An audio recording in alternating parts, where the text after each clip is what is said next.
உளுந்தம் பருப்பை போட்டுடலாம்.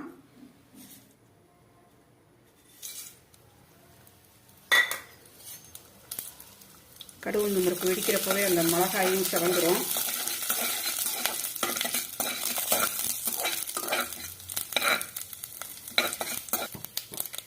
கொஞ்சம் நல்லா பெருங்காயம் ஒரு 1/2 டீஸ்பூன் அளவு போடுறேன். ஏன்னா இது நல்லா ஜீரணம் ஆகணும் இல்லையா. அது நல்லா பொரிஞ்சோடனே ஒரு நல்ல வாசனை வந்துடும். கருவேப்பிலை போட்டாச்சு. போட்டு இந்த கடலையை போட்டலாம்.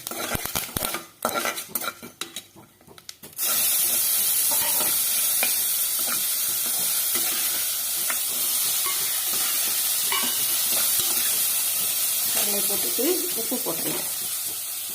கொஞ்சம் அதில் பாதி போட்டால் போதும்னு நினைக்கிறேன். கொஞ்சம் நிறுத்திட்டேன். நான் எடுத்து வச்சு உப்பை கொஞ்சம் குறைச்சிட்டேன். நல்லா உப்பு எல்லா பக்கமும் படுற மாதிரி நல்லா கிளறி